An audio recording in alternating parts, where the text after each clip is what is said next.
Ulysses, James Joyce, one of my favorite sections from this. The figure seated on a large boulder at the foot of a round tower was that of a broad-shouldered, deep-chested, strong-limbed, frank-eyed, red-haired, freely feckled, shaggy-bearded, wide-mouthed, large-nosed, long-headed, deep-voiced, bare-kneed, brawny-handed, hairy-legged, ruddy-faced, sinew-yarned hero. From shoulder to shoulder he measured several ells, and his rock-like mountainous knees were covered, as was likewise the rest of his body, wherever visible, with a strong growth of tawny, prickly hair in a hue and toughness similar to the mountain grouse, Ulix europaeus. The wide-winged nostrils, from which bristles the same tawny hue projected, were of such capriciousness that within their cavernous obscurity the field lark might easily have lodged her nest.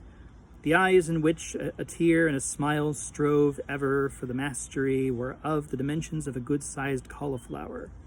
A powerful current of warm breath issued at regular intervals from the profound cavity of his mouth, while in rhythmic resonance the loud, strong hail reverberations of his formidable heart thundered rumblingly, causing the ground, the summits of the lofty tower, and the still loftier walls of the cave to vibrate and tremble. He wore a long, unsleeved garment of recently flayed oxhide, reaching to the knees in a loose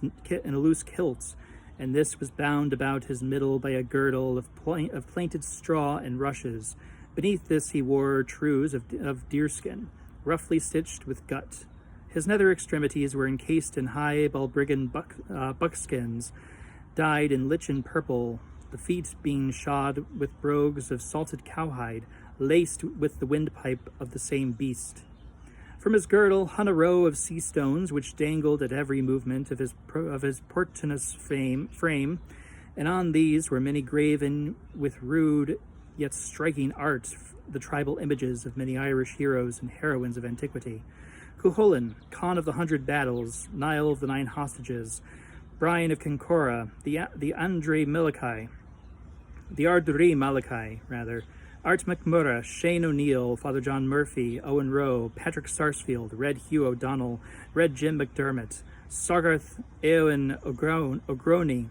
Michael Dwyer, Francie Higgins, Henry Joy McCracken, Goliath, Horace Wheatley, Thomas Kneff, Peg Woffington, The Village Blacksmith, Captain Moonlight, Captain Boycott, Dante Alighieri, Christopher Columbus, St. Fursa, St. Brendan, Marshall McMahon, Charlemagne, Theobald Wolfe Tone, the Mother of the Maccabees, the Last of the Mohicans, the Rose of Castile, the Man for Galway, the Man that Broke the Bank at Monte Carlo, the Man in the Gap, the Woman Who Didn't, Benjamin Franklin, Napoleon Bonaparte, John L. Sullivan, Cleopatra, Savarine Dealish,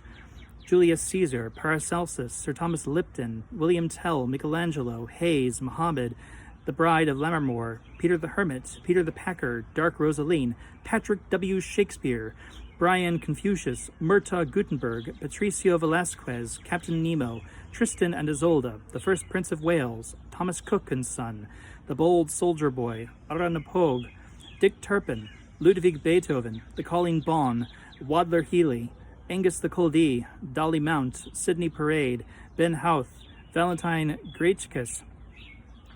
Great Tracks, Adam and Eve, Arthur Wellesley, Boss Croker, Herodotus, Jack the Giant Killer, Gautama Buddha, Lady Godiva, the Lady of Killarney, Balor of the Evil Eye, the Queen of Sheba, Aki Nagel, Joe Nagel, Alessandro Volta, Jeremiah O'Donovan Rosa, Don Philip O'Sullivan, Bear. A couched spear of acuminated granite rested by him, while at his feet reposed a savage animal of the canine tribe, whose stertorous gasps announced that he was sunk in uneasy slumber, a supposition confirmed by hoarse growls and spasmodic movements, which his master repressed from time to time by tranquilizing blows of a mighty cudgel rudely fashioned out of Paleolithic stone. Happy Bloomsday, everyone.